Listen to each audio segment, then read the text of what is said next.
Good afternoon, all of you. I'm audible all.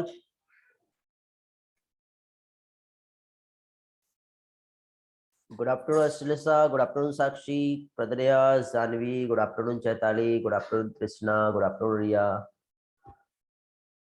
Good afternoon, Aditya, Pradaya, Mayuresh. Good afternoon, Nandini. Good afternoon, Anushka. Good afternoon, Ganesh. Very good afternoon to all. Okay, चलो start करें आज का session. आज क्या देखना हम लोगों को? आज हम लोगों को very good plant breeding start करना है।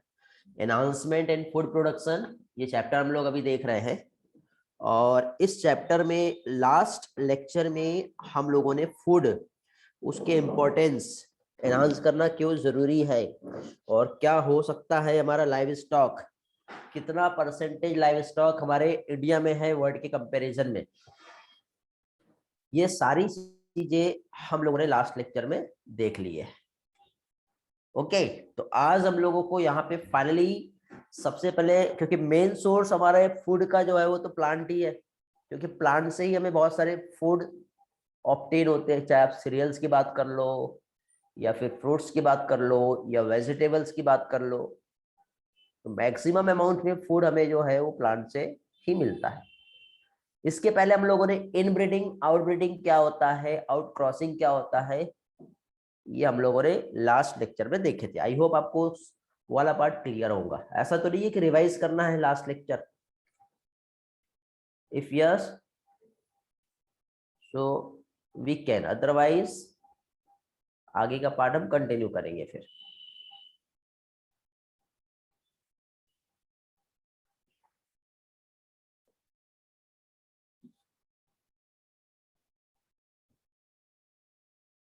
शॉर्ट में करना है।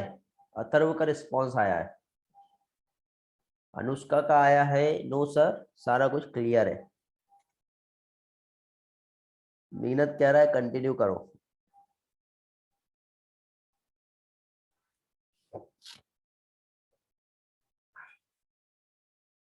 क्लियर है, रिवाइज करना है। नंदिनी, रिया कंटिन्यू, स्वयं कंटिन्यू। हाँ ओके चलो, मिक्स टाइप का यहाँ पे आया है मुझे रिस्पॉन्स। कंटिन्यू भी करते हैं और इन शॉर्ट रिवाइज कर लेते हैं। बहुत ज्यादा डिटेल में एक्सप्लेन नहीं करूंगा क्योंकि हम लोग ऑलरेडी सारी चीजें देख चुके हैं। सिर्फ कंफ्यूजन ज्यादातर स्टूडेंट को जो होता है वो इनब्रीडिंग आउटब्रीडिंग में होता है, इसलिए यहाँ पर हम लोग इनब्रीडिंग और आउटब्रीडिंग वाला जो पार्ट है उसको हम एक रिविजन ले लेते हैं। तो देखो, हम लोगों ने जो ब्रीडिंग टेक्निक देखे थे, तो ब्रीडिंग के टाइप्स हमने देखे थे, जिसमें एक होता है इनब्रीडिंग और दूसरा आता है आउटब्रीडिंग। तो आउटब्रीडिंग के भी टाइप होते हैं, आउट क्रॉसिंग, क्रॉस ब्रीडिंग और इंटर स्पेसिफिक हाइब्रिडाइजेशन। इसमें हम लोगों ने जो इनब्रीडिंग का स्टडी किए थे, तो इसमें क्लोजली रिलेटेड स्पीसीज होती है, सेम ब्रीड होता है, कॉमन एंसेस्टर्स होता है, बट आउटब्रीडिंग में एंसेस्टर कॉमन नहीं होता। तो इस तरह से ब्रीडिंग सेम ब्रीड में यदि हम करते हैं और कॉमन एंसेस्टर होता है तो उसे हम इनब्रीडिंग कहते हैं। पेरेंट सेम है और उन्हीं के बीच में क्या हो रहा है, क्रॉस हो रहा है। लेकिन आउटब्रीडिंग में क्या होता है, टोटल चेंज हो जाता है। चेंज कैसे, मतलब आउटब्रीडिंग में जो ब्रीड होता है उसमें कॉमन एंसेस्टर नहीं होता, ब्रीड तो सेम है बट कॉमन एंसेस्टर यहाँ पे नहीं होता है, तो उसमें आउट क्रॉसिंग आता है। ठीक है, आउट ब्रीडिंग और आउट क्रॉसिंग का डेफिनेशन सेम बनता है वैसे देखा जाए तो। क्रॉस ब्रीडिंग जो होता है इसमें ब्रीड ही हम बदल देंगे। आउट ब्रीडिंग में क्या है, ब्रीड सेम था बट क्रॉस ब्रीडिंग में ब्रीड को हमने चेंज कर दिए। इन ब्रीडिंग में हो रहे जो इन ब्रीडिंग डिप्रेशन है उसको दूर करने के लिए हम आउट क्रॉसिंग करते हैं। ठीक है, इनब्रीडिंग डिप्रेशन मतलब फर्टिलिटी का लॉस होना। फिर जैसे हिसारडेल जो यहाँ पे बना, दो अलग अलग ब्रीड हमने सीप की यूज की है और उसका हमने क्रॉस ब्रीडिंग करा दी है। एक क्या होता है इंटरस्पेसिफिक हाइब्रिडाइजेशन, जिसमें हमने क्या है, जैक और मेयर का वहां पे क्रॉस कराते हैं, मतलब मेल डंकी फीमेल हॉर्स, तो बना क्या, म्यूल। तो ये यहाँ पे स्पीसीज ही बदल दिया हम लोगों ने। तो इस कंसेप्ट को क्या कहते हैं, इंटरस्पेसिफिक हाइब्रिडाइजेशन। फिर ब्रीडिंग टेक्निक को कंट्रोल कैसे किया जाता है, इसके हमने टाइप्स देखे थे, जिसमें आर्टिफिशियल इंसेमिनेशन, क्रायो प्रिजर्वेशन और एमओईटी देखे थे, मल्टीपल ओव्यूलेशन एम्ब्रियो ट्रांसफर क्या होता है। तो किस तरह से हम लोग ब्रीडिंग टेक्निक को कंट्रोल कर सकते हैं, ये सारा पार्ट हम लोगों ने यहाँ पर जो है ये स्टडी किए थे। अब हम लोग आज यहाँ पर आगे नेक्स्ट पार्ट जो हम यहाँ पर स्टडी करने वाले हैं वो क्या है हमारा, वो है हमारा प्लांट ब्रीडिंग। तो प्लांट ब्रीडिंग मीन्स सबसे पहले तो ये देखो, यहाँ पे हमको ये समझना है कि प्लांट की ब्रीडिंग से हमको क्या फायदा मिलेगा, क्यों हम प्लांट ब्रीडिंग करा रहे हैं। ठीक है, तो प्लांट ब्रीडिंग की यदि हम बात करें तो सबसे मेन एडवांटेज तो इसका यही है कि हमको प्रोडक्टिविटी जो है, प्लांट का यील्ड जो है, इसे हमें क्या करना है, इनहांस करना है, इंप्रूव करना है। ठीक है, तो उसके लिए हम लोग क्या करते हैं बेटा, जैसे कि प्लांट स्पीसीज, मतलब एक अच्छे कल्टीवेशन, अच्छे यील्ड के लिए हम डिसीज रेजिस्टेंस वाला एक प्लांट को हम सिलेक्ट करते हैं, एक जो हमारे लिए डिजायर्ड प्लांट रहेगा। मतलब प्लांट में हम किसी भी क्रॉप का यील्ड या फिर क्वालिटी को हम इंप्रूव कर सकते हैं। ठीक है, इन्वायरमेंटल स्ट्रेस को हम रेजिस्ट कर सकते हैं, उसे टॉलरेट कर सकते हैं। तो ये सारी चीजें जो है यहाँ पे हमें करना होता है। तो यहाँ पे देखो एक टर्म दिया हुआ है जिसे हम कहते हैं ग्रीन रिवॉल्यूशन। क्या दिया है यहाँ पर, ग्रीन रिवॉल्यूशन। ग्रीन रिवॉल्यूशन मतलब क्या होता है बेटा, एक टाइम पीरियड, जनरली देखो 1947, ठीक है, जब हमें फ्रीडम मिला है, तो उसके बाद डे बाय डे पॉपुलेशन तेजी से बढ़ा। एक टाइम ऐसा हुआ कि हमें मैक्सिको से सीड बुलाना पड़ा, वीट जो है हमें मैक्सिको से बुलाना पड़ा। ठीक है, बट ये हमारे लिए एक्सपेंसिव भी था, और वीट जब वहां से बुला रहे थे तो उसके साथ ही साथ जो कैरोट ग्रास जो वहां से आ गया वीट के साथ। ठीक है, ये बहुत बड़ा वीट्स है, बहुत प्रॉब्लम कर रहा है, आज भी इसको खत्म नहीं कर सकते हम, क्योंकि इसको खाने वाला कोई प्रीडेटर, नेचुरल प्रीडेटर नहीं है। तो फाइनली फिर हमारे इंडिया ने ये सोचा कि कुछ तो भी ऐसा हो जिससे हम प्लांट के प्रोडक्शन को हम बढ़ा सके, प्लांट में जो हमें यील्ड मिल रहा है, जो भी हमें फूड मिल रहा है, उसके प्रोडक्शन को बढ़ाया जाए। और काफी हद तक के उस टाइम पे हम लोगों ने बहुत सारे एडवांस टेक्नोलॉजी का यूज की है उस टाइम के लिए जो बेटर हो सकता था, और हमने अपने फूड के प्रोडक्शन को काफी हद तक के इम्प्रूव भी कर लिए। ठीक है, अब काफी हद तक के जो इम्प्रूव किया, जस्ट वेट, इसमें मैं आपको समझाता हूं कि जो इम्प्रूवमेंट हुआ है तो उसमें हम लोगों ने क्या क्या इम्प्रूवमेंट लाए हैं।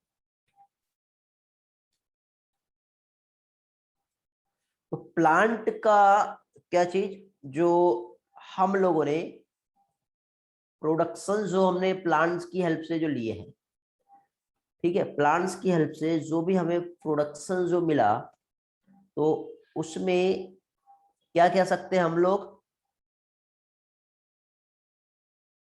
जैसे राइस हो गया, वीट हो गया, ठीक है, और क्या कह सकते हैं, डिफरेंट हमारे जो है मीट, एग, इसके क्वालिटी को, उसकी क्वांटिटी को हमने क्या किए, इम्प्रूव किए। तो क्वालिटी और क्वांटिटी जो इम्प्रूव हुआ तो वो कैसे हुआ है, ओके, कैसे इम्प्रूव हुआ, यहां पर हम देख रहे हैं। थोड़ा सा बेटा प्रॉब्लम हो रहा है बोलने में, थ्रॉट में प्रॉब्लम है थोड़ा सा, फिर भी ट्राई कर रहा हूं कि आपको बेस्ट टू बेस्ट एक रिस्पॉन्स मेरे तरफ से मिले और आपको सारी चीजें समझ में आए। ओके, थोड़ा सा प्रॉब्लम तो हो रहा है।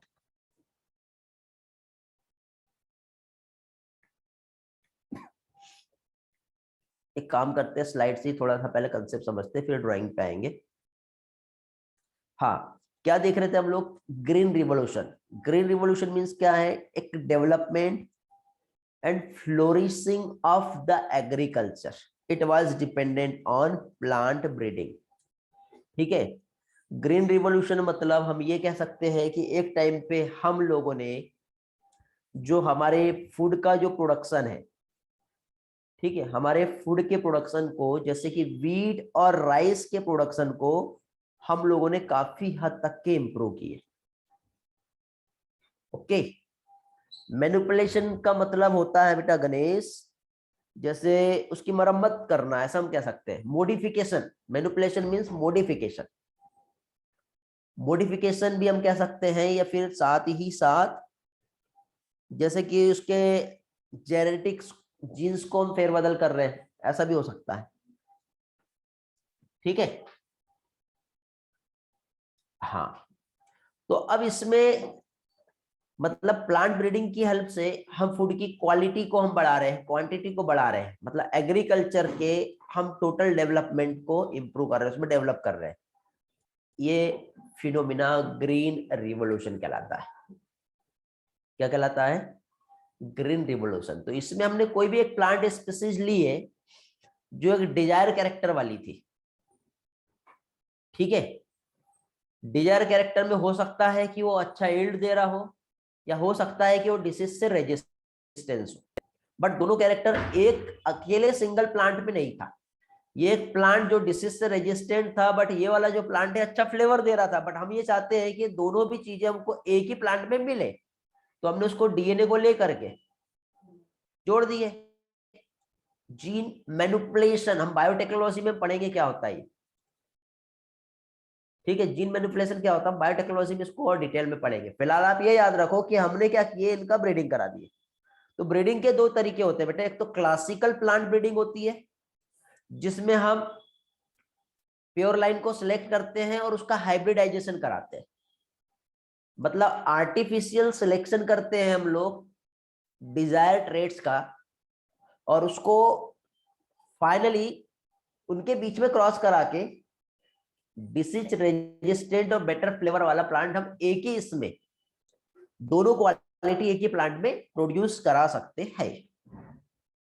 लेकिन ये बहुत ही एक्सपेंसिव और लेंदी प्रोसेस है और 100% रिजल्ट यहाँ पे नहीं मिलता है। तो इसके लिए बेटर वे ये है कि हम लोगों ने जो मॉलिक्यूलर जेनेटिक टूल्स, जब हम मॉलिक्यूलर बायोलॉजी पढ़ेंगे तो डीएनए का एक सीक्वेंस जिसमें हम लोग ह्यूमन जीनोम प्रोजेक्ट पढ़ेंगे, तो इसमें हमने ह्यूमंस में कौन से जीन कहां पर लोकेटेड होते हैं और उन जीन का फंक्शन क्या होता है ये भी हम लोगों ने फाइंड कर लिया है। तो नॉट ओनली ह्यूमंस, अलग अलग ऑर्गेनिजम्स में भी हम लोग आज उसके जीनोम का स्टडी कर चुके हैं। ओके, तो आज हम लोग जेनेटिक टूल्स का यूज करते हैं प्लांट ब्रीडिंग के लिए। जैसे कि आपको इस पिक्चर्स में दिख रहा है कि हम लोगों ने दोनों भी प्लांट में उस जीन को आइडेंटिफाई कर लिए, कंप्लीट प्लांट नहीं, प्लांट में कोई तो भी एक छोटा सा टुकड़ा डीएनए का जो टुकड़ा होता है जिसको हम जीन कहते हैं, स्मॉल सेगमेंट ऑफ डीएनए, जिसे क्या कहते हैं, जीन। उस जीन को हमने आइडेंटिफाई करके वहां से क्या किया, आइसोलेट कर लिए, और आइसोलेट करने के बाद फाइनली क्या होगा, उसको लेकर के हम प्लांट ब्रीडिंग करा रहे हैं। तो इस टाइप की जो प्लांट ब्रीडिंग टेक्निक है इसको हम जेनेटिक इंजीनियरिंग और रिकॉम्बिनेंट डीएनए टेक्नोलॉजी में हम डिटेल में जानेंगे ये कैसे होता है। ठीक है बेटा, तो ये वाला स्लाइड सभी लोगों को समझ में आ गया? रिस्पॉन्स करो। जो भी वैसे तो थ्योरी है बट उस थ्योरी को मैंने थोड़ा सा अलग तरीके से आपको समझाया हूं, समझना जरूरी है। आगे आने वाला जितना भी पार्ट है वो टोटल थ्योरी पर बेस्ड है।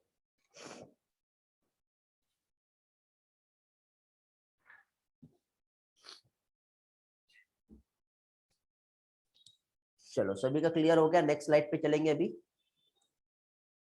Okay, very good.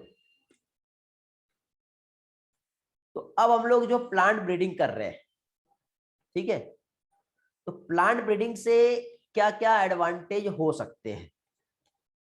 ठीक है, तो प्लांट ब्रीडिंग जो भी हम डिजायर ट्रेड्स हम ले रहे हैं प्लांट ब्रीडिंग के लिए, इससे एक तो जो क्रॉप का यील्ड है और उसका जो क्वालिटी है दोनों भी इंप्रूव हो जाएगा। साथ ही साथ देखो, कभी आंधी या तूफान आ रही थी या थोड़ा सा हवा का झोंका भी आया हल्का सा और प्लांट को कुछ तो भी हो गया, अर्थक्वेक आ गया, बाढ़ हो गई, तूफान आ गया, कुछ भी हो सकता है, तो उसको हम क्या कह सकते हैं, इन्वायरमेंटल स्ट्रेस। तो यदि प्लांट कमजोर रहा तो उसको तो ऐसे जड़ से उखाड़ के उसको फेंक दिया जाएगा ना, ऐसा हो जाएगा। सैलिनिटी हो सकती है, यदि जो वाटर का एब्जॉर्प्शन हो रहा है प्लांट में, तो वो वाटर जो है, आपको याद है हमने हाइपर सैलाइन लेग्यूम्स पढ़े थे हमने इकोलॉजी में,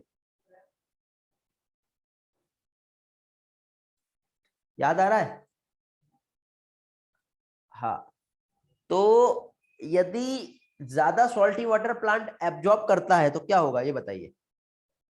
क्या हो सकता है? उसका ऑस्मोटिक सिस्टम बिगड़ जाएगा, प्लांट की डेथ हो जाएगी। बट सैलिनिटी वाले टॉलरेंस से उसको इंक्रीज करना है, तो हम क्या करते हैं, जो डिजायर प्लांट हमारा रहेगा तो उसमें हम उसके टॉलरेंस जो है, एनवायरमेंटल स्ट्रेस के टॉलरेंस को हम बढ़ा सकते हैं। वो सैलिनिटी भी हो सकता है, एक्सट्रीम टेम्परेचर भी हो सकता है, या ड्रॉट भी हो सकता है। पानी नहीं मिला उसके बाद भी वो क्या है, सरवाइव कर पाएगा। पानी नहीं मिलने के बाद भी वो क्या है, वो सरवाइव कर पाएगा। समझ गए बेटा? तो इसलिए हम लोग प्लांट ब्रीडिंग कर रहे हैं। यहाँ पे हम लोग देख रहे हैं कि प्लांट ब्रीडिंग हम क्यों कर रहे हैं, उसके क्या एडवांटेज है, ये हम लोग यहाँ पर जो है हम देख रहे हैं। सेकेंड, आपने देखना टोमेटो जो है, जो पहले के टाइम पे आते थे, वो एक दिन से ज्यादा रह सकता था क्या, या 2 या 3 दिन के से ज्यादा रह सकता था क्या टोमेटो? यस और नो?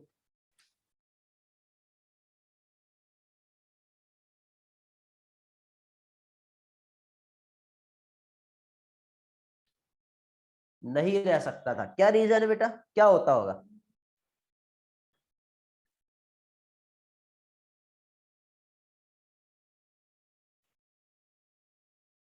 और आज रह पा रहा है क्या?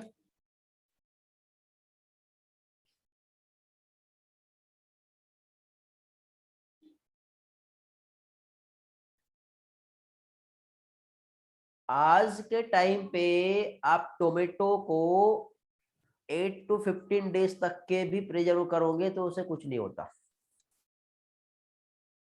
बट पहले के टाइम पे 2 दिन में ही खराब हो जाता था।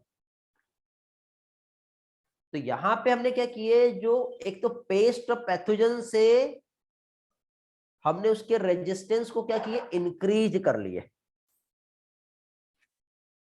क्या कर लिए हमने, उसके रेजिस्टेंस को हमने इंक्रीज कर लिए। तो क्या किया होगा ऐसा बताइए?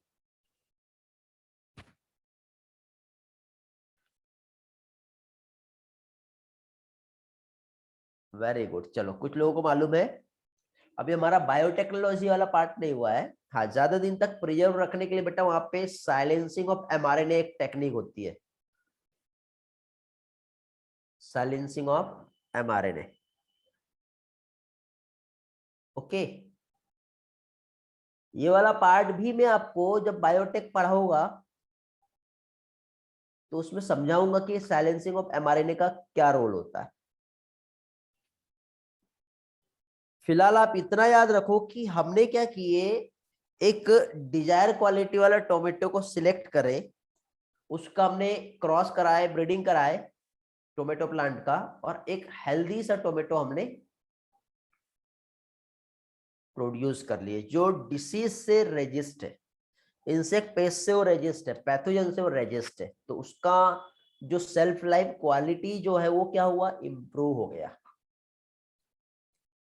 तो इसलिए बेटा हम लोग क्या कर रहे हैं, प्लांट ब्रीडिंग जो है, प्लांट की जो ब्रीडिंग हम जो कर रहे हैं वो हम कर रहे हैं, मीन्स हम क्या करेंगे, ऐसे प्लांट को हम सिलेक्ट करेंगे जो डिजायरेबल ट्रेट्स वाले रहेंगे। और डिजायरेबल ट्रेट्स वाले प्लांट को ले करके हम जब ब्रीड कराएंगे तो हमें जो न्यू एक वैरायटीज जो मिलेगी वो काफी अच्छी मिलेगी। तो इसके लिए हमें क्या करना पड़ेगा, इसके लिए अब देखो यहाँ पे आपको ये इतने सारे प्लांट दिखाई दे रहे हैं, क्या ये सारे के सारे ले लेंगे क्या? नहीं, यहाँ पे एक टर्म यूज होता है जिसे हम कहते हैं जर्म प्लाज्म कलेक्शन।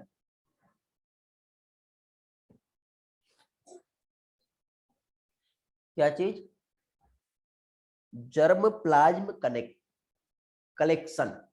कनेक्शन नहीं, कलेक्शन। मीन्स हम जितने भी हेल्दी सीड हो सकते हैं, या फिर लीफ, क्योंकि हम प्लांट टिश्यू कल्चर करते हैं ना, तो लीफ, स्टेम, फ्लावर, इसका भी हम कभी कभी यूज कर सकते हैं, रूट हम यूज कर सकते हैं। तो जहां से भी हम किसी प्लांट को ग्रो करा सकते हैं तो वो उसका हम लोग जितना भी सैंपल है वो कलेक्ट करते हैं। ठीक है, तो इसके लिए एक टर्म यूज होगा जिसे हम कहते हैं कलेक्शन ऑफ जेनेटिक वेरिएबिलिटी, जिसे हम जर्म प्लाज्म कलेक्शन कहते हैं। मतलब यहाँ पे हम लोग अच्छी वैरायटी वाले जितने भी जो प्लांट है या सीड है, क्योंकि आपने देखे होंगे एग्रीकल्चर फील्ड में, यदि आप गए होंगे कभी, तो हमको सीड को यदि सोन करना है, बोना है यदि, तो हम हेल्दी वाले सीड को हम वहां से सिलेक्ट कर लेते हैं और बेकार सीड को अलग करके हेल्दी वाले सीड को हम बो देते हैं। होता है कि नहीं ऐसा? फिर अब ये डायरेक्टली नहीं बेटा, इतने इसके लिए हम लोगों को यहाँ पे कुछ स्टेप्स को फॉलो करना पड़ेगा। ये जो स्टेप्स है ये फॉलो अप करना पड़ेगा, तब जाके ही हम एक हेल्दी प्लांट ब्रीडिंग कर पाएंगे और उससे जो प्रोडक्शन लेना है वो हम ले पाएंगे।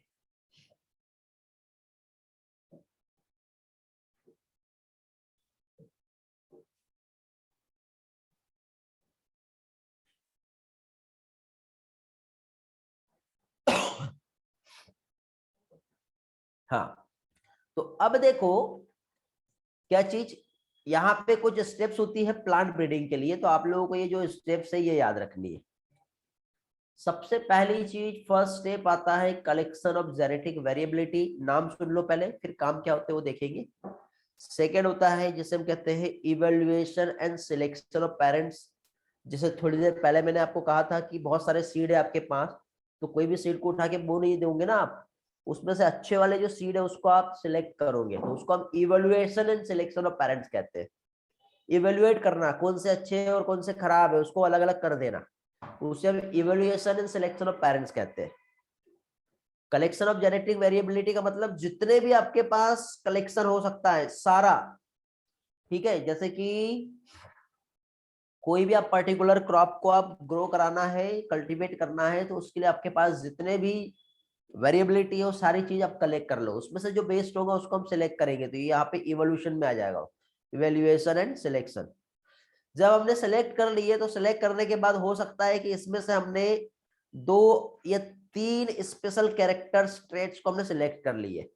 हो सकता है कि वो डिसीज से रेजिस्टेंस है एक वैरायटी, और दूसरी जो है हाई एल्डिंग वाली है, तो इन दोनों को हमने सिलेक्ट किया, तो इनके बीच में अब हम क्या करेंगे, क्रॉस हाइब्रिडाइजेशन करते हैं। ये देखो, तो जो सिलेक्टेड पेरेंट्स है उनका हम क्रॉस हाइब्रिडाइजेशन करेंगे, तो इनका जो बच्चा हुआ, जो बच्चा रहेगा, बच्चा प्लांट, उसमें ये दोनों कैरेक्टर एक ही प्लांट में आ जाएंगे। तो अभी जो हाइब्रिड है उसको हमको टेस्टिंग भी करना पड़ता है, जो रिकॉम्बिनेंट हमें मिला है वो दोनों का सुपेरियर है या नहीं है। आपको मैंने जेनेटिक्स का एक टेस्ट लिया था, उसमें एक हाइब्रिड वेगर करके मैंने एक क्वेश्चन पूछा था, वो यहां से है बेटा, उसका रिलेशन यहाँ पे भी आता है। तो ये दोनों भी पेरेंट्स के सुपेरियर होना चाहिए, मतलब इसमें दोनों भी पेरेंट्स के कैरेक्टर एक ही प्रोजेनी में मिलना चाहिए। और फाइनली जब ये सारी चीजें हो गई तो उसको हमको टेस्टिंग करना है। मतलब टेस्टिंग का मतलब ये नहीं कि लैब में जाके टेस्ट कर लेंगे, ऐसा नहीं। जो भी हमारा एग्रीकल्चर फील्ड है उसमें हमको उसको ग्रो करा के देखना है कि ये सही से ग्रो कर रहा है कि नहीं, जो चाहिए हमें वो मिल रहा है या कुछ और दे रहा है, कितने टाइम में प्रोडक्शन हो रहा है इसका, कितना एरिया कवर कर रहा है, तो उसकी हम ऐसे टेस्टिंग करते हैं। फिर कमर्शियल यूज के लिए उसको हम मार्केट में भेज देते हैं। तो इस तरह से प्लांट ब्रीडिंग कहलाती है, ये हमारी क्लासिकल प्लांट ब्रीडिंग। ठीक है, तो वन बाय वन एक एक पार्ट देखते हैं जो ऑलरेडी हमने समझ लिए। पहले कलेक्शन ऑफ जेनेटिक वेरिएबिलिटी मैंने आपको थोड़ी देर पहले समझाया था। ये देखो आपको यहाँ पे ये दिख रहा है, यदि आप बनाना देख रहे हो तो बनाना की जितने भी वैरायटीज है वो सब लेके आ जाओ। कैरोट देख रहे हो आप तो, या फिर कोई भी सीड, यदि आप बीन्स है तो देखो बीन्स में भी कितनी सारी वैरायटी आती है, दिख रहा है ये। तो इसको हमने कलेक्ट किए, तो इस कलेक्शन को हम जर्म प्लाज्म कलेक्शन कहते हैं।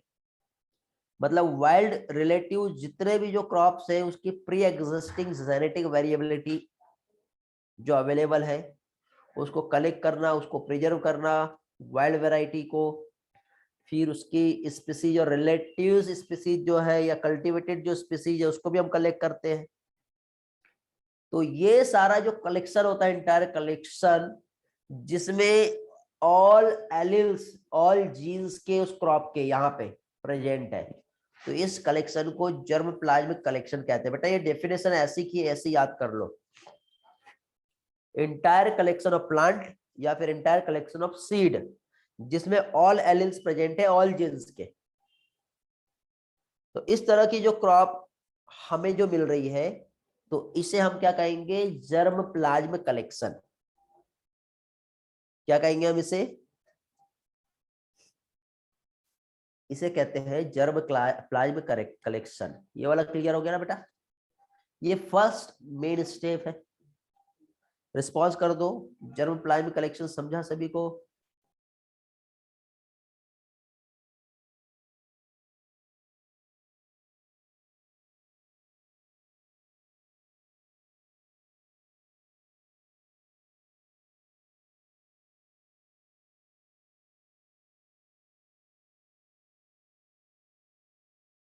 शायद नीरज को वाइल्ड वैरायटी नहीं समझा बेटा, लोकल जितने भी स्पीसीज है ना, लोकल वैरायटी और रिलेटेड स्पीसीज सबको एक जगह पे हम कलेक्ट करते हैं।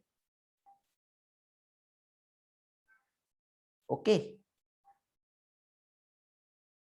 यही दिया वहां पर। आगे नेक्स्ट जो है, अब क्या आएगा, नेक्स्ट आता है evaluation and selection of parents. अब evaluation and selection of parents जो होता है, तो जो जर्म प्लांट है उसको हमको क्या करना है, इवेल्युएट करना, मींस आइडेंटिफाई करना है उस प्लांट को जैसा कैरेक्टर हमें चाहिए। आपको ये वाला कैरेक्टर चाहिए, ये वाला चाहिए, ये वाला चाहिए, ये वाला चाहिए। कैसे आपको सीड चाहिए, छोटे सीड चाहिए या बड़े वाले सीड चाहिए, डिसीज से रेजिस्ट चाहिए या नहीं चाहिए? ऑब्वियसली डिसीज से रेजिस्ट तो चाहिए चाहिए, बट कुछ प्लांट के सीड ऐसे होते हैं जो छोटे रहते हैं जो ज्यादा अच्छे रहते हैं, और कुछ के ऐसे होते हैं जो बड़े रहते हैं वो अच्छे रहते हैं। तो आपको उनको इवेल्युएट करना है, चेक करना है डिजायर कैरेक्टर वाला, और उसको वहां से सिलेक्ट करना है। और सिलेक्ट करने के बाद फिर हम ऐसे प्लांट सिलेक्ट करेंगे जिसको हम हाइब्रिडाइजेशन के लिए यूज करने वाले हैं। तो हाइब्रिडाइजेशन के लिए यूज करने के पहले हो सकता है कि वो खुद ही एक हाइब्रिड होगा, तो सबसे पहले तो उसका हमको प्योर लाइन बनाना पड़ेगा जो डिजायर कैरेक्टर है, क्योंकि यदि मिक्स टाइप के कैरेक्टर यदि उसमें हो गए तो फिर वो फिर प्रॉब्लम कर देगा ना आगे चल के बेटा, फिर जैसा प्रोडक्शन चाहिए वैसा नहीं मिल पाएगा। तो उसके लिए हमें क्या करना पड़ेगा, यहाँ पर उसके उससे सबसे पहले प्योर लाइन में कन्वर्ट करना पड़ेगा। प्योर लाइन मतलब जानते हो, जैसे कि देखो ये आपको कौन सा एग्जांपल दूं,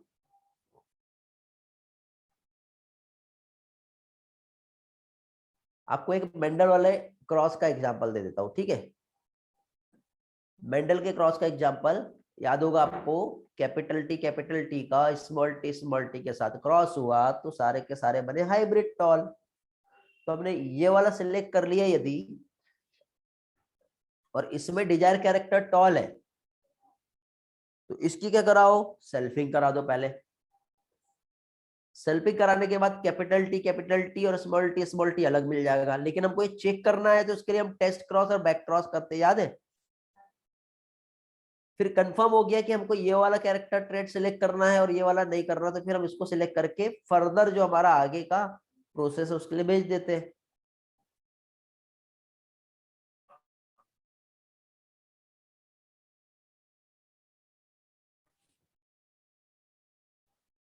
ठीक है बेटा, तो ऐसे होता है ये प्रोसेस।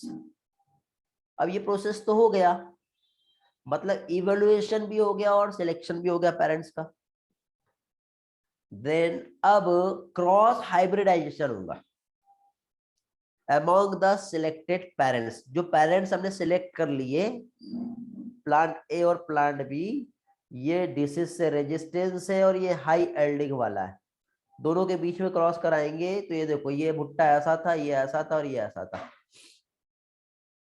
तो इनब्रिड हाइब्रिड दोनों के कैरेक्टर हमको एक ही इसमें मिल गए। एक का लेंथ ज्यादा अच्छा था बट इसमें सीड ज्यादा नहीं आ रहे थे, इसका लेंथ छोटा था बट इसमें सीड ज्यादा आ रहे थे। नया वाले में लेंथ भी अच्छा हो गया और सीड भी अच्छे आ गए, तो ये क्या हो गया, ये हाइब्रिड हो गया। समझ में आ गया बेटा? ये वाले डायग्राम से, पिक्चर से आपको सारा पिक्चर क्लियर हो जाएगा क्रॉस हाइब्रिडाइजेशन का रोल क्या है।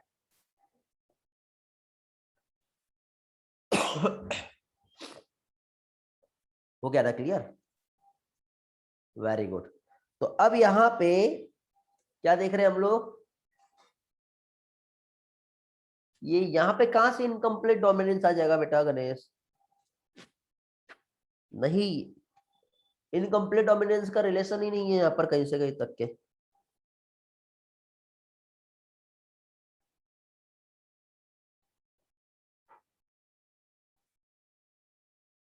अब गलत ट्रैक पे जा रहे हो। इनकम्प्लीट डोमिनेंस रहता, दोनों कैरेक्टर जब एक्सप्रेस होते तो उसको इनकम्प्लीट डोमिनेंस कहते क्या? पहले ये बताओ मुझे, रिस्पॉन्स करो।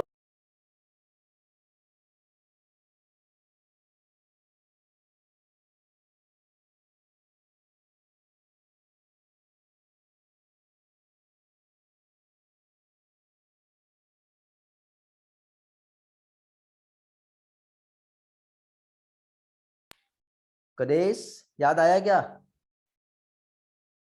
उसे हम कोडोमिनेंस कहते हैं जब दोनों कैरेक्टर एक्सप्रेस होते हैं। तो इनकम्प्लीट डोमिनेंस में वो अपने कैरेक्टर को फुल्ली एक्सप्रेस नहीं कर पाता, तब हम उसे इनकम्प्लीट डोमिनेंस कहते हैं। यहाँ पे ऐसा नहीं कर रहे बेटा, यहाँ पे हमने सीड वाले जीन को सिलेक्ट किए और यहाँ पे कौन से, यहां से और यहां से हाइट वाले जीन को सिलेक्ट किया हमने। जर्म प्लाज्म कलेक्शन याद आ रहा है? कलेक्ट होने के बाद selection and evaluation of parents, क्या सिलेक्ट किए? इसमें से हमने उस जीन को सिलेक्ट कर लिए जो हाइट वाला था। इसमें से हमने उस जीन को सिलेक्ट, प्योर लाइन बनाया ना, अभी थोड़ी देर पहले समझा था मैंने, प्योर लाइन की हमने। तो प्योर लाइन में एक टॉल वाला ले लिया हमने और दूसरा हमने ज्यादा सीड बनाने वाला ले लिए। देन इनके बीच में क्रॉस होगा तो नया बच्चा बनेगा, तो टॉल भी रहेगा और ज्यादा सीड भी बनाएगा।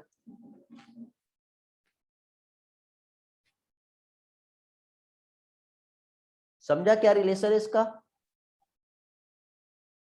ये वाले पार्ट में लास्ट के तीनों भी पॉइंट्स रिवाइज भी हो गए बेटा।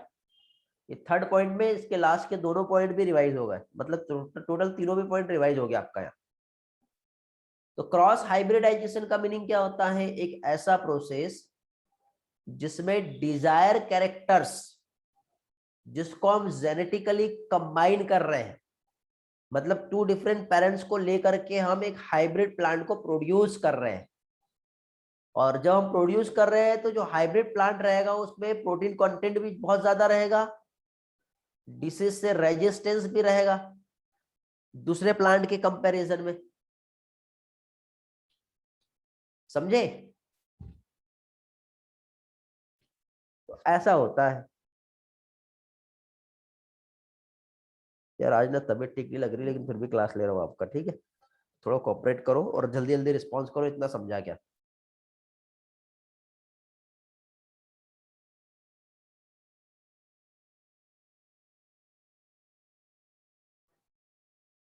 टोटल चैप्टर थ्योरी पर बेस्ड है, थ्योरेटिकल है, इसलिए हम लोग स्लाइड से ही देखेंगे इस चैप्टर को। जहां जरूरी रहेगा वहां पे ड्राइंग से देखेंगे, जैसे लास्ट लेक्चर को मैंने ड्राइंग से समझाया था। ओके, अभी हम कहा कैसे देख रहे हैं? स्लाइड से देख रहे हैं। तो क्रॉस हाइब्रिडाइजेशन आपको समझ में आ गया है, लेकिन इसके एक लिमिटेशन है। लिमिटेशन ये है कि बहुत ज्यादा टाइम कंज्यूमिंग प्रोसेस है, क्योंकि हाइब्रिड जो बना वो कंबाइन हो भी सकता है और नहीं भी हो सकता है, जो डिजायर कैरेक्टर है। मतलब यहाँ पे 100 and 1000 क्रॉसेस हमको करना पड़ेगा डिजायर कॉम्बिनेशन लाने के लिए। तो ये जो ब्रीडिंग है ये क्या कहलाएगा? क्लासिकल ब्रीडिंग कहलाएगा, क्योंकि इसमें हमने जीन को वहां से डायरेक्टली आइसोलेट नहीं किए।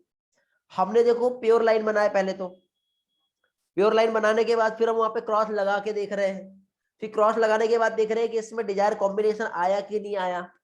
तो सोचो कितने क्रॉस लगाना पड़ रहा है आपको, मतलब 100 से लेके 1000 क्रॉस के बाद आपको एक डिजायर कॉम्बिनेशन उसमें मिलने वाला है। तो बहुत ज्यादा टाइम कंज्यूमिंग प्रोसेस हो गया ये तो। समझ गए? तो ये सबसे बड़ा इसका लिमिटेशन है। इसलिए हम लोग आगे बायोटेक्नोलॉजी पढ़ेंगे, जेनेटिक इंजीनियरिंग पढ़ेंगे बेटा। बट ये नॉर्मल टेक्निक समझ लो। देखो बायोटेक के पहले मैं आपको ये इसलिए पढ़ा रहा हूं क्योंकि रिलेशन भी है, डायरेक्ट बायोटेक पढ़ा दूंगा तो आपको नहीं समझेगा, तो हम स्टेप बाय स्टेप जाएंगे। यहां पे इसलिए हमने पहले जेनेटिक बेसिस ऑफ इनहेरिटेंस पढ़े ताकि आपको ये वाला पार्ट समझ में आए। इसके बाद हम मॉलिक्यूलर बेसिस ऑफ इनहेरिटेंस पे जाएंगे, डिसीज होने के बाद। पहले डिसीज हम देखेंगे, फिर मॉलिक्यूलर बेसिस और फिर बायोटेक। ये हमारा सीक्वेंस रहेगा।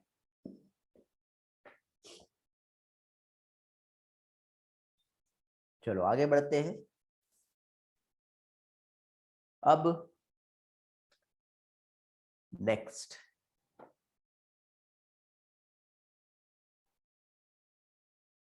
क्या आया यहां पर, सिलेक्शन टेस्टिंग किसका, सुपेरियर रिकॉम्बिनेंट का। क्या चीज, सिलेक्शन एंड टेस्टिंग, जो भी सुपेरियर रिकॉम्बिनेंट है उस चीज का। तो अब क्या हमें सिलेक्ट करना है, कैसे हमें टेस्टिंग करनी है। तो देखो आपको इतनी सारी वैरायटीज यहाँ पे जो दिखाई दे रही है, जो क्रॉप का जो यील्ड आपको दिख रहा है। तो पहली चीज तो यदि सक्सेसफुल हो गया आपका ब्रीडिंग टेक्निक, तो हमको सबसे पहले ज्यादा जो रिक्वायरमेंट रहती है वो है केयरफुल उसका साइंटिफिक ऑब्जर्वेशन, इवेल्युएशन, जो प्रोजेनी मिली है उसका। मतलब हमको ये देखना है कि हमने ये प्लांट ए लिए थे और प्लांट ए डिसीज से रेजिस्टेंट था, प्लांट बी का यील्ड ज्यादा अच्छा था। अब जब प्लांट सी यहाँ पे आया तो दोनों का सुपेरियर है कि नहीं है, मतलब एक ही सिंगल प्लांट में रेजिस्टेंट कैरेक्टर और यील्ड जो है अच्छी होना चाहिए। तो इसके लिए हमको साइंटिफिक ऑब्जर्वेशन करना पड़ेगा। जो यील्ड मिला है प्लांट का वो दोनों भी पेरेंट्स के सुपेरियर है या नहीं है, ये देखना पड़ेगा। मतलब यहाँ पे selection testing of superior recombinant, recombinant मतलब जो हाइब्रिड हमें मिला है उसकी हमको टेस्टिंग लगाना है और उसको हमको सिलेक्ट करना है। सेल्फ पॉलिनेशन करा के देखना पड़ेगा कुछ जनरेशन तक के, कहीं ऐसा तो नहीं कि एक टाइम के बाद वो एक ही जनरेशन के बाद अपना जो यूनिफॉर्मिलिटी है उसको लॉस कर दे रहा है, ऐसा भी तो हो सकता है। और नहीं तो ऐसा हुआ कि ये सीड जो आपने बनाए हो इस प्लांट को ग्रो करा के बनाए, बट आगे आपने किसी फार्मर को दे दिए ये वाला सीड, अब होगा क्या, महंगे में सीड खरीदा बेचारे ने, जो उसको प्रोडक्शन मिलना था वो तो मिलेगा ही नहीं। इसलिए हमारे यहाँ पे फार्मर जो है बहुत ज्यादा सुसाइड कर लेते हैं। साहूकार का कर्जा हो जाता है उनके ऊपर, जो अन्नदाता है वही कर्जे में डूबा हुआ है। ओके, तो हमको उसका यूनिफॉर्मिलिटी, यूनिफॉर्मिलिटी मतलब होमोजाइगोसिटी, ये चेक करना है। और उसकी प्रोजेनी में भी वो कैरेक्टर जाने के बाद सेग्रीगेट नहीं होना चाहिए, ये भी हम लोगों को देखना पड़ेगा। ओके, चलो आगे बढ़ते हैं। तो सिलेक्शन कर लिए हमने, टेस्टिंग कर ली, टेस्टिंग करने के बाद अब हमको उसे रिलीज करना है, तो अगेन टेस्ट करना पड़ेगा। अब हमने उसकी प्रोजेनी में हमने देख ली, तो जो न्यूली सिलेक्टेड जो प्योर लाइन हमें मिला है, प्योर लाइन नहीं कहेंगे, हाइब्रिड जो मिला है, उसका यील्ड जो है, अभी हम लोगों ने क्या किए थे, आप बोलोगे सर यहां पर भी टेस्टिंग लिखा है और इसके पहले वाले इसमें भी टेस्टिंग लिखा है, तो दोनों टेस्टिंग एक ही है या अलग अलग है, क्या कोई बता सकता है मुझे क्या है, सेम है या अलग अलग है।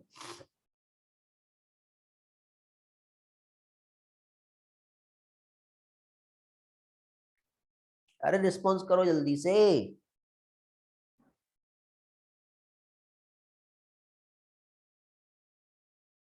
वेरी गुड नंदनी, डिफरेंट है। ये वाली जो टेस्टिंग हो रही है ये आप लेबोरेटरीज में कर रहे हैं, लैब में कर रहे हैं। इसके बाद की जो टेस्टिंग होगी वो जो फाइनली जो फील्ड है आपकी, क्रॉप फील्ड, एग्रीकल्चर जो फील्ड है, वहां पे जाके आपको चेक करना पड़ेगा कि उस टाइप के वेदर और इन्वायरमेंट में उसका प्रोडक्शन कैसा है, सही है या फिर गलत है। तो जो न्यूली सिलेक्टेड लाइन है उसको आपने इवेल्युएट करे तो उसका यील्ड आपको other agronomic traits, quality, disease resistance, दूसरी जगह पे जाके जो ग्रोइंग एरिया होता है, क्योंकि एक रिसर्च फील्ड होती है और दूसरा फार्मर फील्ड होती है। तो रिसर्च फील्ड मतलब लैब की बात हो गई, वहां पे कराओ ग्रो, फिर उसका परफॉर्मेंस आप देखो। फिर आपको ये भी चेक करना है कि कोई भी एक फर्टिलाइजर जो है, जो आइडियल फर्टिलाइजर होता है, ठीक है, उसका उस पर कोई साइड इफेक्ट तो नहीं हो रहा है। वो फर्टिलाइजर्स ट्रीटमेंट देने के बाद उसका ग्रोथ यील्ड कैसा है, ये भी तो देखना पड़ेगा। तो ये यहाँ पे टेस्टिंग होता है, फिर उसको हम रिलीज करते हैं कमर्शलाइजेशन के लिए।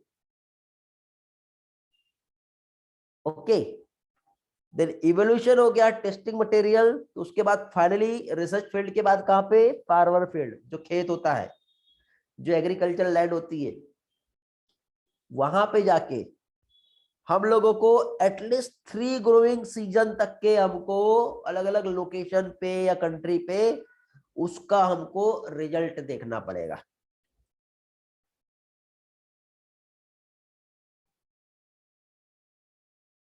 ओके बेटा अश्लेषा, अब ये रिजल्ट देखना पड़ेगा।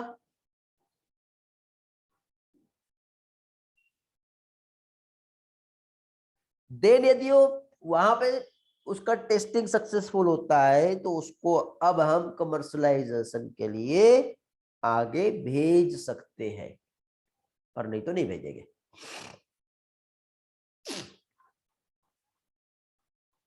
ओके, तो ये है बेटा पॉइंट नंबर 5, कहाँ कहाँ पे क्या क्या हो रहा है, ये सारी चीजें हमने देखी। तो अब इसमें देखो एक इंपॉर्टेंट पॉइंट्स जो आपको याद रखना है। जो एग्रीकल्चर अकाउंट्स यदि हम देखें, जैसे मैं आपको थोड़ी देर पहले ग्रीन रिवॉल्यूशन की बात कर रहा था, जो ग्रीन रिवॉल्यूशन है इसमें हमने इंडिया का जो जीडीपी है, GDP means gross domestic product, एक टाइम पे, ठीक है, बहुत कम हुआ करता था, बट हमने इसको 33%, ठीक है, बढ़ाया है। और क्या कह सकते हैं, नियरली 62% पॉपुलेशन में। साथ ही साथ जो फूड का प्रोडक्शन जो इंक्रीज हुआ है, उसमें हमने वीट और राइस की जो हाई यील्डिंग वैरायटी है, ये हमने इंप्रूव किए हैं। मिड 1960 की बात है, जिसे हम ग्रीन रिवॉल्यूशन वाला पीरियड कहते हैं। तो 1960 से लेके 2000 तक के की बात है। तो वीट का जो प्रोडक्शन हुआ वो पहले 11 मिलियन टन हुआ करता था।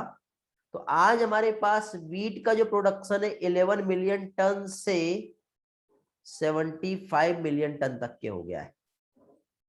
और वही राइस का जो प्रोडक्शन पहले 35 मिलियन टन पर ईयर की बात हो रही बेटा, इतना हुआ करता था, इसको बढ़ा करके 89.5 मिलियन टन तक के हमने किए ग्रीन रिवॉल्यूशन की हेल्प से। और ये डिकेड जो है, ये टाइम पीरियड जो ग्रीन रिवॉल्यूशन के नाम से जाना जाता है। तो ये बहुत इंपॉर्टेंट डेटा है कि वीट का प्रोडक्शन कितना था पहले और बाद में कितना बढ़ाया, राइस का प्रोडक्शन कितना हुआ करता था और बाद में कितना बढ़ा, ये आपको याद रखना है। तो हमने क्या किया बेटा, वीट और राइस की जो सेमी ड्वार्फ वैरायटी है, क्या चीज, सेमी ड्वार्फ वैरायटी, उसको ग्रो कराए। मतलब हमने क्या किए, 2 फॉरेन कंट्री के अलग अलग सीड को लेकर के हमने अपना क्रॉस करा के एक न्यू वैरायटी डेवलप कर लिया।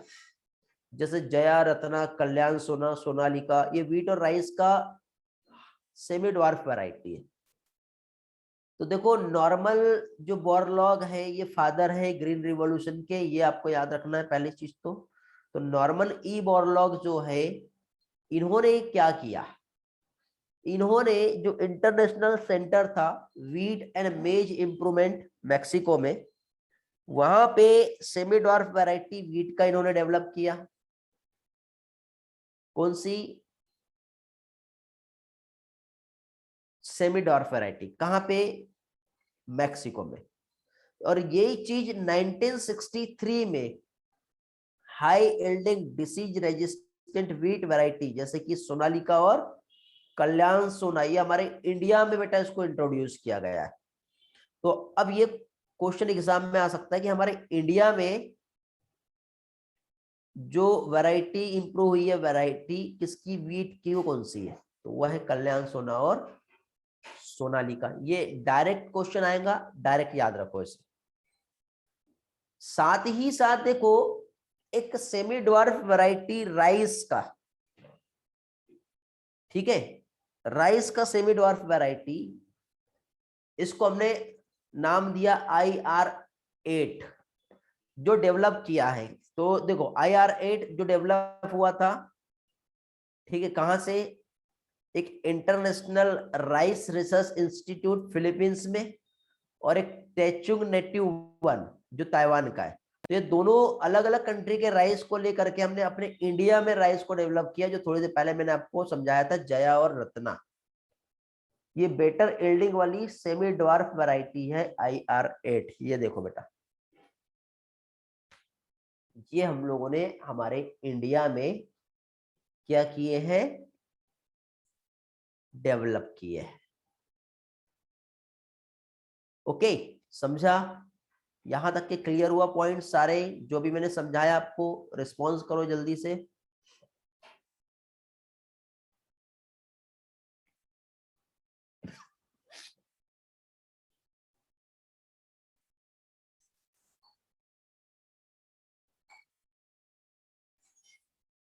Very good. तो ये दो चीजें आपको याद रखनी है। यदि आपको यहाँ पे ये वाला पार्ट कंफ्यूज कर रहा है, तो इसको मैं अभी नीचे आपको एक पॉइंट ऐसा दे रहा हूं, ये याद रखना। कैसे याद रखोगे? देखो, एक तो आपके पास जो था वो था IR8, और एक आपके पास जो था वो था तेचुंग नेटिव वन। ये कहाँ की थी? ये ताइवान की थी वैरायटी। ये कहाँ का वैरायटी था? ये फिलीपींस का था। इनके बीच में हुआ क्रॉस, क्रॉस होने के बाद इंडिया का जो वैरायटी है वो कौन सा है? जया और रत्ना। ये इंडिया का, ये जो है इंडिया की कैसी, सेमी ड्वार्फ वैरायटी है। स्क्रीनशॉट ले लेंगे बेटा।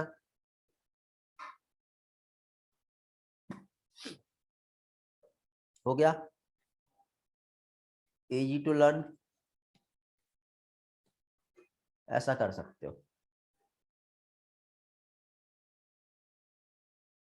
कौन सा थर्ड स्टेप रिपीट करना है बेटा? गणेश बोलो। हाँ बेटा, नीरज बोलो, क्या प्रॉब्लम आ रहा है पूछो। स्क्रीनशॉट नहीं लिए? ये ले लो अभी।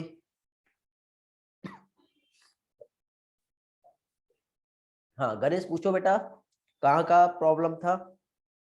शायद अभी क्लियर हो गया होगा आपको। हो गया अभी?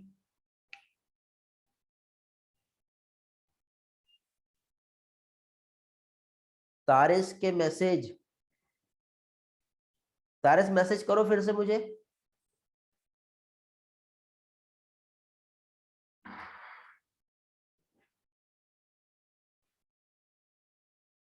हाँ आ तो रहा है बेटा मैसेज आपके भी। बीच में मैं बहुत देर से किसी के भी मैसेजेस नहीं देख रहा था। यदि किसी के कोई डाउट रहे होंगे और नहीं मैं रिस्पॉन्स कर पाया होगा तो पूछ लो।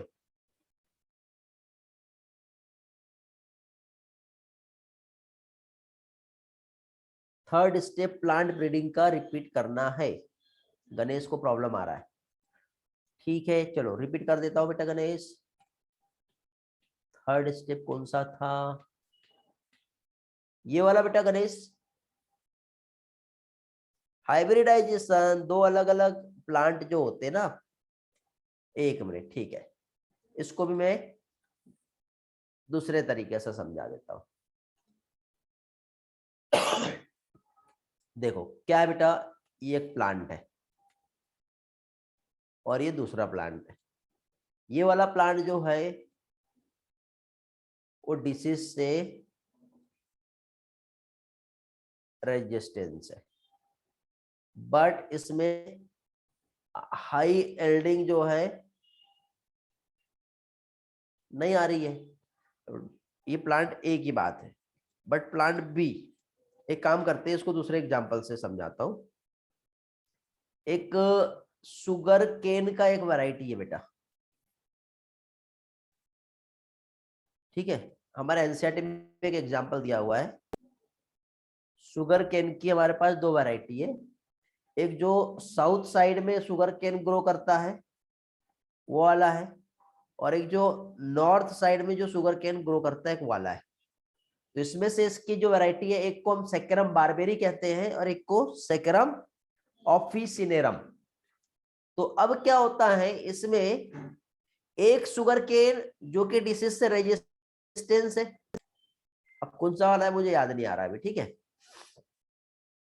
शायद साउथ वाला जो है ना, इसमें बहुत ज्यादा जूस निकलता है, बट नॉर्थ वाले में जूस ज्यादा नहीं निकलता।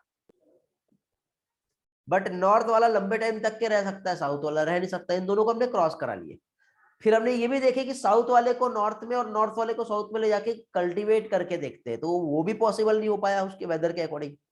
तो हमने क्या किया, दोनों की वैरायटी को हमने हाइब्रिड कर लिया, किसी को भी कहीं पे भी ग्रो करा है, दोनों डिसीज से रेजिस्टेंस हो गए और दोनों में अच्छा जूस जो है वो सिक्रेट होने लगा। तो इसे हम कहते हैं क्रॉस हाइब्रिडाइजेशन।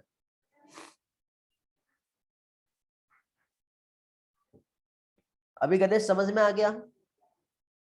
चलो वेरी गुड, आगे बढ़ते हैं।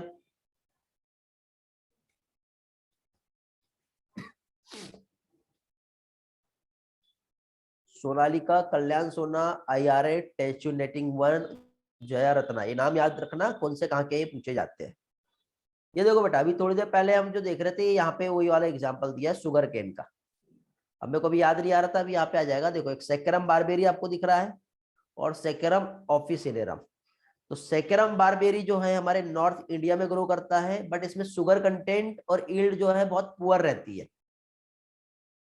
और सेकेरम ओपिसिनेरम जो है हमारे साउथ इंडिया, जो ट्रॉपिकल केन्स है वहां पे ग्रो करता है। तो इसका स्टेम भी थिक रहता है और शुगर कंटेंट भी ज्यादा रहता है, बट इसको हम अपने नॉर्थ इंडिया में ग्रो नहीं करा पा रहे थे। तो दोनों के बीच में क्या किया हमने, क्रॉस करा दिए।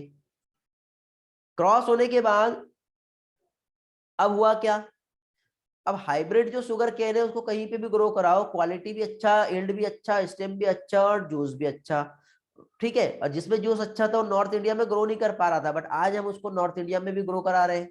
मतलब साउथ वाला जो था, साउथ मतलब सेक्रम ऑफिसिनेरम, ऑफिस जो है वो साउथ में है और बारबर जो है हमारे नॉर्थ में है। तो सेक्रम बारबेरी को याद रख लेना। तो नॉर्थ इंडिया की variety Saccharum barberi, South India की वैरायटी सेक्रम ऑफिसिनेरम। साउथ का कंटेंट अच्छा है बट इंडिया में नहीं ग्रो कर रहा था, इंडिया में ग्रो कराने के लिए साउथ वाले से क्रॉस करा दिया। अब इंडिया, अरे सॉरी, इंडिया कौन सा, नॉर्थ इंडिया, तो साउथ वाला अब नॉर्थ इंडिया में भी ग्रो कर पा रहा है। ये वाला स्लाइड भी समझ में आ गया होगा अभी आपको, आ गया समझ में?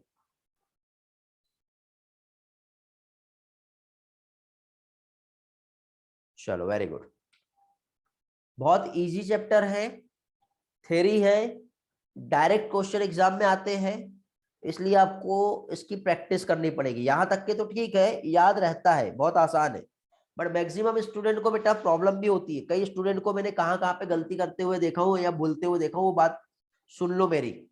एक तो जो इनब्रीडिंग आउटब्रीडिंग वाला पार्ट है ना, उसमें स्टूडेंट को प्रॉब्लम आता है। दूसरा हिसारडेल, और जो मैंने म्यूल जो एग्जाम्पल दिया था उसमें प्रॉब्लम आती है।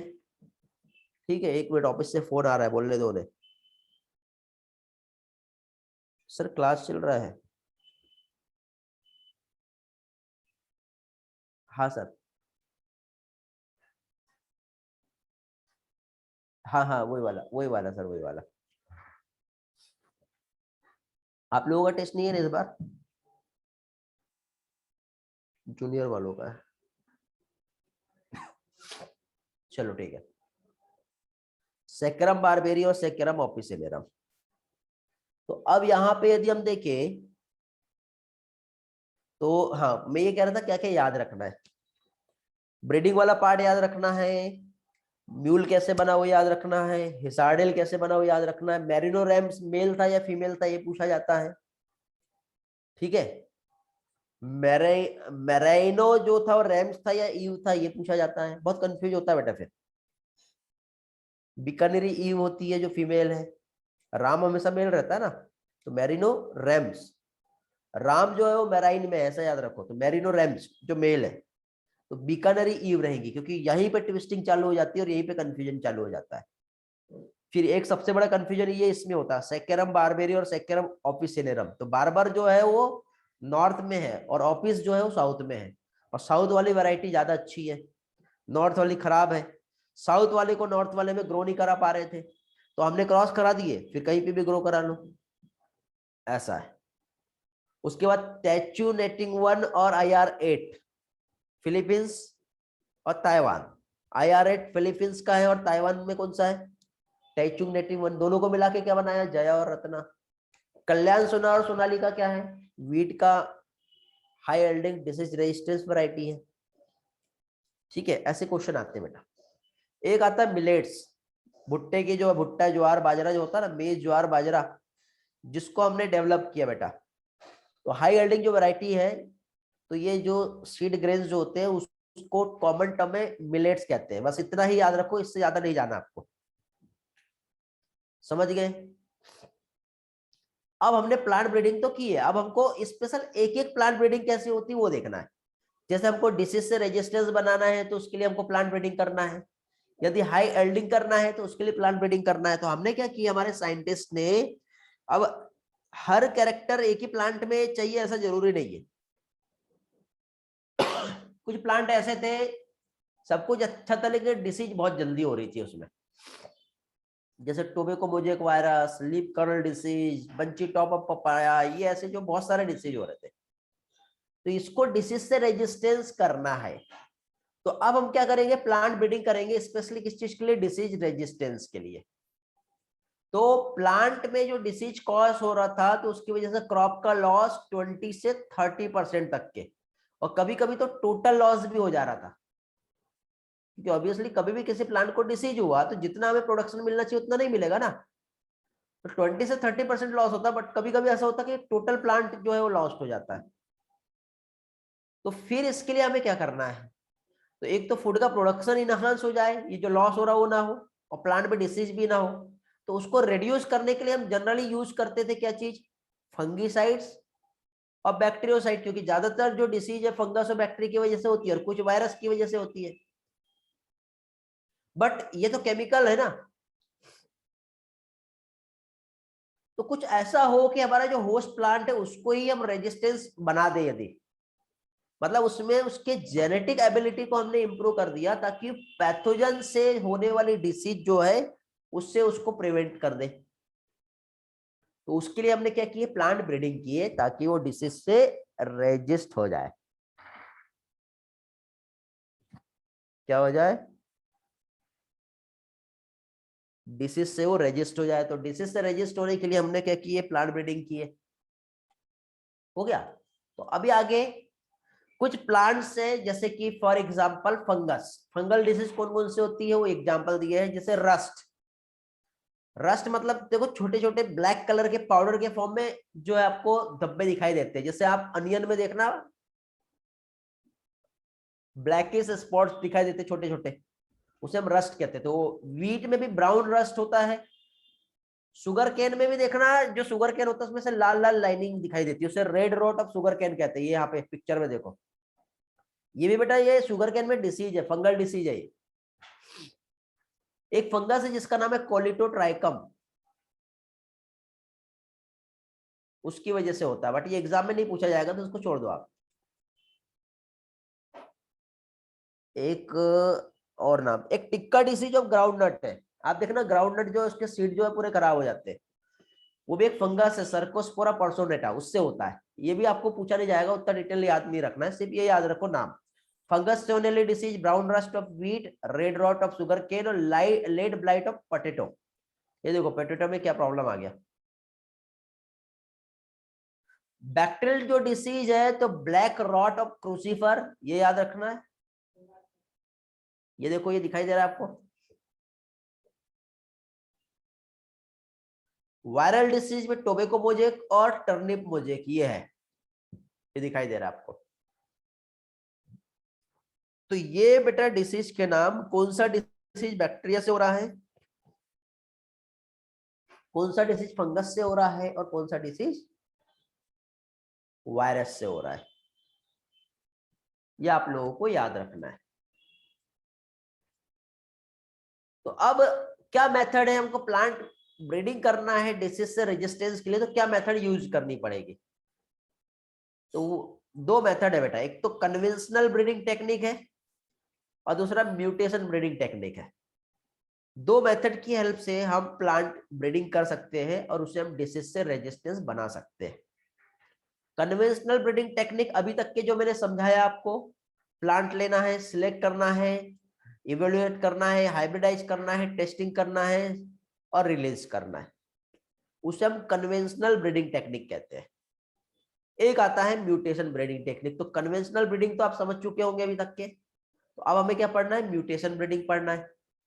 तो भी मैं एक बार रिवाइज करवा देता हूं, कन्वेंशनल ब्रीडिंग में क्या क्या हो रहा है। तो सबसे पहले जर्म प्लाज्म का कलेक्शन हुआ, उसको स्क्रीन किए, जो रेजिस्टेंट वाले प्लांट थे उसको हमने सिलेक्ट कर लिए, फिर सिलेक्टेड प्लांट का हमने हाइब्रिडाइजेशन किए, हाइब्रिडाइज होने के बाद प्लांट का हमने फिर से उसको इवोल्यूट किए कि हाइब्रिड है या नहीं है, और फिर टेस्टिंग करके रिलीज कर दिए।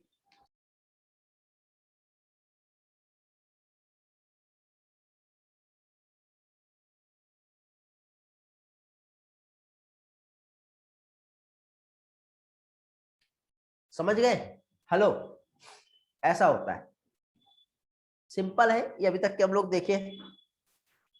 तो इसे हम कन्वेंशनल ब्रीडिंग टेक्निक कहते हैं। तो कन्वेंशनल ब्रीडिंग टेक्निक में हम लोगों को बेटा ये वाला जो टेबल आपको जो दिखाई दे रहा है ना, ये याद रखना है।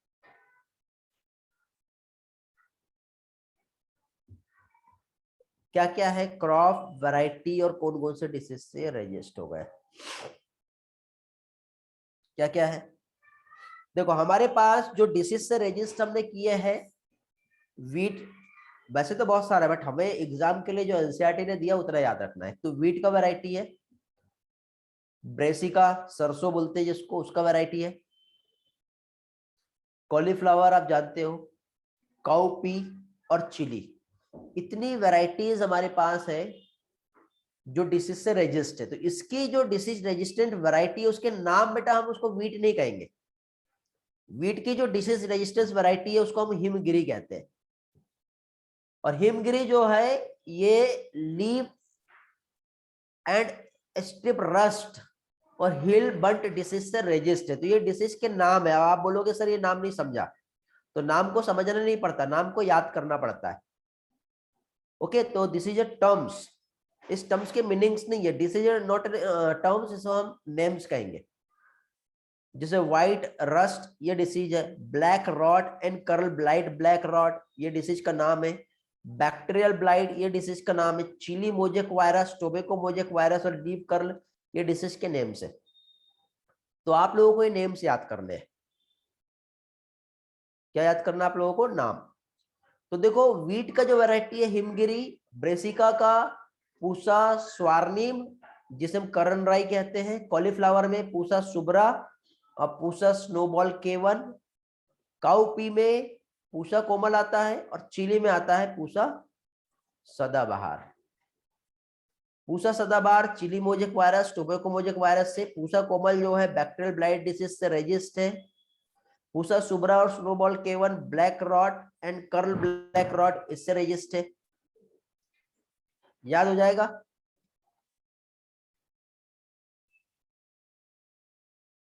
अब देखो इसमें आपको याद रखने के लिए एक लॉजिक दे रहा हूं मैं, सभी में पूसा तो सभी में है, तो इसको मिटा दो आप, बाद में लगा देना, सिर्फ हिमगिरी में अकेला है, नहीं तो सभी में पूसा आ ही रहा है। ओके, तो देखो इसको याद करना है, तो ब्रेसिका एक नाम दे दो, किसी लड़की का नाम है और वो अपने स्वामी के साथ व्हाइट रास्ते पर चल रही है, हो गया एक बार में याद, नाम भी याद हो जाता क्रॉप का, वैरायटी भी याद हो जाती और उससे कौन से डिसीज से रजिस्ट है वो भी याद हो जाता। देखो चिली, चिली को हम सीएम कहेंगे, सीएम, चिली मोजेक वायरस है ना, ये देखो सीएम तुम मतलब टोबैको मोजेक वायरस, तो सीएम तुम लीप सदाबहार का,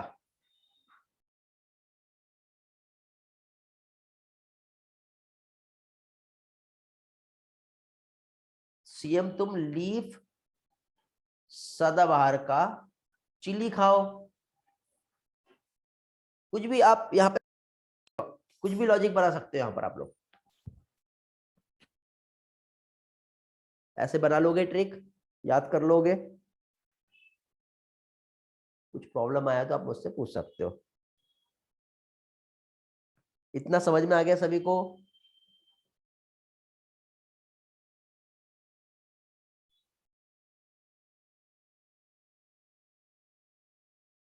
okay, very good.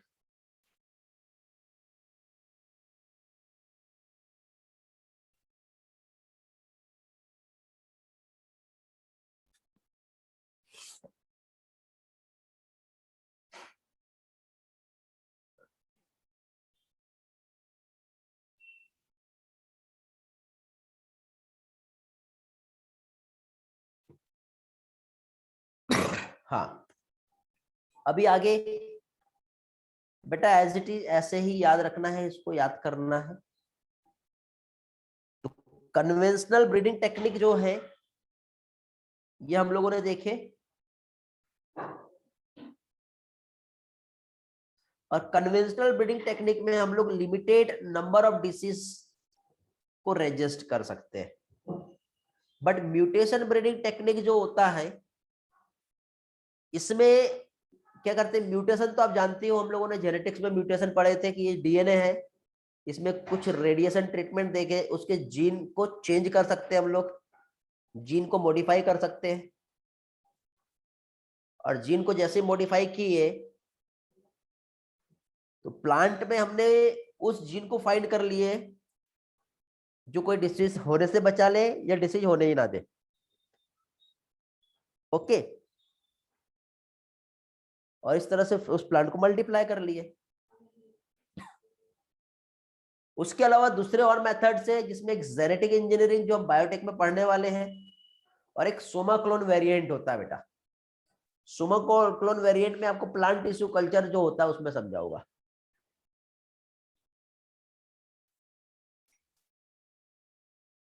Okay, plant tissue culture में मैं आप लोगों को समझाने वाला हूं।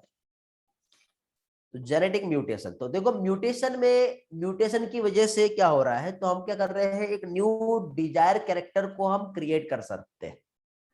ठीक है, जो पेरेंटल टाइप जो है उसमें हम एक डिजायर कैरेक्टर को क्रिएट कर रहे हैं। क्यों? क्योंकि उसके डीएनए को हमने चेंज कर लिया ना, मॉडिफाई कर लिए। तो जो म्यूटेशन ब्रीडिंग जो हो रहा है, तो उसमें हम रेडिएशन का यूज कर रहे हैं, जैसे गामा रेज, यूवी रेज, और इस तरह से प्लांट जो है उसको हम मल्टीप्लाई करते हैं डायरेक्टली। यहाँ पे पिक्चर्स में आप जैसे देख रहे हो, उसके जीन को हमने क्या किए, मॉडिफाई कर लिए।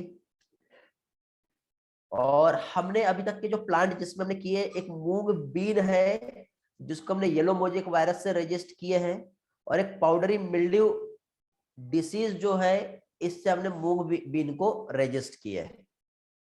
मीन्स इंड्यूस की हमने म्यूटेशन, और म्यूटेशन की वजह से ये रजिस्ट हो गया येलो मोजेक वायरस और पाउडरी मिल्ड्यू वायरस। ये भी आपको डायरेक्टली याद रखना है। पिक्चर दिख रही है इधर साइड आपको। नेक्स्ट म्यूटेशन ब्रीडिंग, जिसमें हमने क्या की है, एक भिंडी है, भिंडी का एक वैरायटी है, वाइल्ड टाइप वैरायटी, जिससे एबेलमोस्कस एस्कुलेंटस कहते हैं। Can you pronounce now? क्या है ये? एबेलमोस्कस एस्कुलेंटस। ये जो भिंडी का एक वाइल्ड टाइप वैरायटी है, इसको हमने म्यूटेट करके हमने इसको येलो मोजेक वायरस से रजिस्ट कर दिए। तो वाइल्ड स्पीसीज को हमने ट्रांसफर कर दिए एक न्यू वैरायटी में, जिसको हम एबेलमोस्कस एस्कुलेंटस कहते हैं, और उसके लिए हम इसे परवहनी क्रांति कहते हैं। मतलब भिंडी में बहुत बड़ा चेंज जो लाया, क्योंकि आज हम भिंडी खा रहे हैं ना इतने अच्छे से, तो वो एक जंगली भिंडी हुआ करता था पहले, वाइल्ड टाइप भिंडी हुआ करता था, जंगल में लगता था, कोई पूछता नहीं था उसको। ठीक है, लेकिन हमने क्या किया, उसमें बहुत जल्दी वायरल डिसीज भी हो जाती थी, बट उसमें जो मॉडिफिकेशन आज आया है और एबेलमेस्कस एस्कुलेंटस का जो स्पीसीज वैरायटी जो आ रहा है, तो उसको हम परवानी क्रांति कहते हैं। मतलब रेजिस्टेंस, मतलब जीन को हमने ट्रांसफर कर दिए सेक्सुअल हाइब्रिडाइजेशन की हेल्प से between target and source plant. तो ये है म्यूटेशन ब्रीडिंग। आई होप आपको म्यूटेशन ब्रीडिंग क्या है ये भी आपको समझ में आ गया होगा।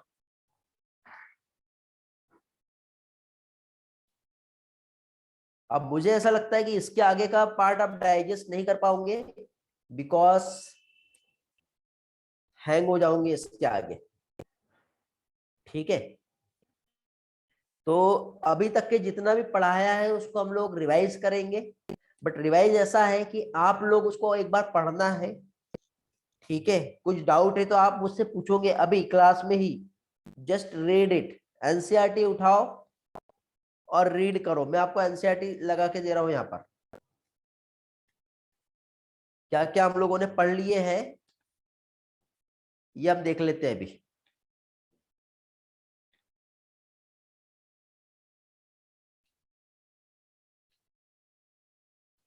देखो, एनिमल हस्बेंड्री हमने इंट्रोडक्शन जो है ये देखे थे। इसके बाद फॉर्म्स का मैनेजमेंट कैसे होता है, तो dairy farm management introductory part है, इसको आप पढ़िए। पोल्ट्री फॉर्म मैनेजमेंट क्या होता है इसको पढ़िए। एनिमल ब्रीडिंग से हमने लास्ट लेक्चर में स्टार्ट किए थे सारा पार्ट। इनब्रीडिंग डिफरेंशियल क्या होता है, outbreeding, out crossing, cross breeding, ये सब पढ़ चुके हैं हम लोग। इंटर स्पेसिफिक हाइब्रिडाइजेशन हम पढ़ चुके हैं, एमओईटी हम पढ़ चुके हैं। बी कीपिंग अभी हमारा नहीं हुआ है, बी कीपिंग हम बाद में देखेंगे। फिशरीज भी हम लोग बाद में देखेंगे। आज हमने डायरेक्ट प्लांट ब्रीडिंग वाला पार्ट स्टार्ट किए। ग्रीन रिवोल्यूशन क्या होता है, प्लांट ब्रीडिंग क्या होती है, ये सारा पार्ट हमने देखे। प्लांट ब्रीडिंग में हमने ये जो जितने भी टाइप्स होते हैं प्लांट ब्रीडिंग के, ये वाला पार्ट हमने देख लिए। ओके, बेटा गार्डन पी का एक वैरायटी है जिसमें देखो P1542, ये देखो यहाँ से भी क्वेश्चन एग्जाम में आ जाता है, याद रखना है, नहीं तो कई स्टूडेंट को ये दिखता नहीं है नंबर, ये ऐसे ही नहीं दिया, ये आपके एनसीईआरटी में, और ये पास्ट ईयर में क्वेश्चन पूछे गए यहाँ से, याद रखेंगे। इसके बाद फिर ये वाला पार्ट अभी थोड़ी देर पहले हमने देखे।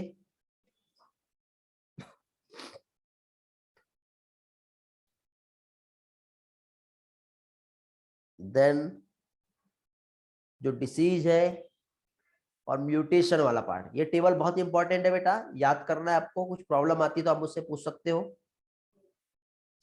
और म्यूटेशन वाला पार्ट अभी हम लोगों ने समझे, परवानी क्रांति तक के हम लोग पहुंच चुके हैं अभी तक के। ये यहाँ पे दिया हुआ है परवानी क्रांति। प्लांट ब्रीडिंग जो है इंसेक्ट पेस्ट से रेजिस्टेंस वाला पार्ट, और ये वाला टेबल नेक्स्ट लेक्चर में हम लोग देखेंगे। फूड क्वालिटी को इंप्रूव करने के लिए बायोफोर्टिफिकेशन एक पार्ट आता है, वो हम देखेंगे। आगे चल के सिंगल सेल प्रोटीन क्या होता है, और फाइनली लास्ट में प्लांट टिश्यू कल्चर क्या होता है। इतना पार्ट आपका रह गया जो नेक्स्ट लेक्चर में मैं आपका कंप्लीट करा दूंगा। ठीक है बेटा, अभी किसी का कुछ डाउट?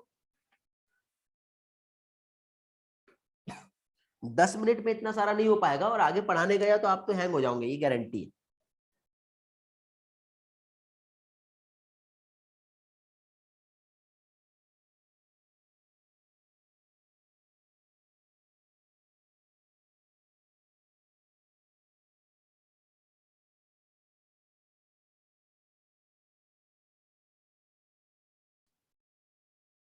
ओके, तो कोई डाउट नहीं है, तो ऑलमोस्ट टाइम भी आपका हो ही गया वैसे भी।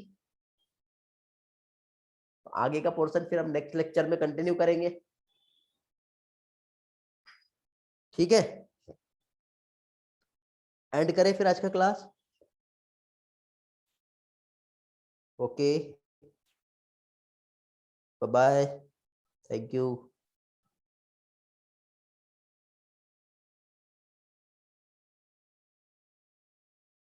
बाय बेटा, have a great day, take care. ये वाला स्लाइड शेयर कर दिया ना मैंने आप लोगों को, वहीं से पढ़ लीजिए, स्लाइड मिल चुका है। बाय बेटा प्रदन्या।